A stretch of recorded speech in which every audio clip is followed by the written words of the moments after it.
Come on, Jeffy.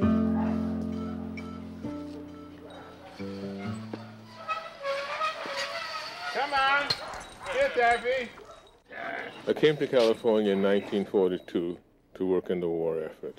And then I went into the service, and I might add that being in the service profoundly influenced my life. I was in Germany, and I saw all of these kids that didn't have any families and the structures and the lives that had been destroyed, and it kind of gave me a new concern and a new zeal to come back home and do something that was very positive and creative.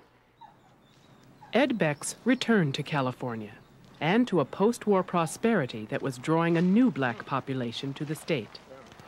By 1950, the number of African Americans in California had quadrupled, and many had begun to move from city to suburb in search of good housing.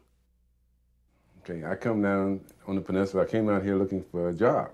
Okay, I was a newly married young guy looking for the front line with the picket fences. I had a couple of brand new little kids. I was very disappointed to find that the housing situation down here was very restricted. In certain areas, they didn't allow blacks to live there. We went out with a real estate person the first day, and she showed us all around the places in Menlo Park and Palo Alto and everywhere else. And there were several places that we really liked. The next day, she came back very tearful. And so I queried her as to what was causing the tears. And she said that she had been instructed to, that she could not show us houses in any place but East Palo Alto. We had real estate brokers came, got us, and took us to the gardens. He happened to take us across the little bridge in Palo Alto. And so I saw that first house, and I said, oh, I like that. I really like that. And he said, oh, no, you can't buy that. One of the areas that was relatively fair in price was this East Palo Alto and Belhaven area. And so we began to make sure that we got some people located in these areas. The real estate people took advantage of that. They began to do what was called block busting. They brought busloads of black people from San Francisco and drove up and down the streets, ostensibly saying, you know, these are houses that you could buy, but also as a way of frightening out the people that were already there. They would say, oh, you got colored people are moving in, your prices are going to go down. So they would go and they would have people sell their houses for $8,000, and then they would sell them back for $10,000, $12,000, or $14,000.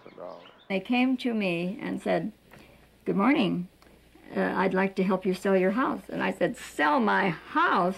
This was the finest home I'd ever had, upstairs, downstairs, 150-foot deep lot with 132-foot frontage, marvelous vegetable garden, wonderful landscape yard. I've never been so happy in my life. Why would I want to sell my house? So no one ever came again. Miriam Turner Eads stayed in East Palo Alto and worked with both black and white residents to combat blockbusting. An interracial alliance developed that would bring residents together in an effort to take control of their community. There was a wonderful, diverse population, all kinds of interesting people. More people were coming into the community. And just at that time, we decided that it would be a good time to incorporate, and in 1958, circulated petitions for this purpose. The first debates over making East Palo Alto a city were heard in the 1920s, but the 1958 proposal for a 12-square-mile city of Ravenswood was the first effort to put it to a vote. Petitioners gathered plenty of signatures, but those signatures did not represent enough of the area's property value to put the measure on the ballot. Fearing higher taxes, large landowners opposed incorporation, and the campaign failed.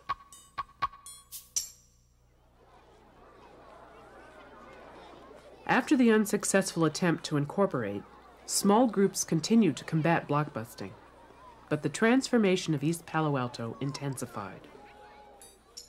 About 10,000 people left East Palo Alto in 10 years. As a school teacher, I had the first black child in Palo Alto Gardens. 10 years later, I would have only 1 or 2 white children in that same room, in that same school.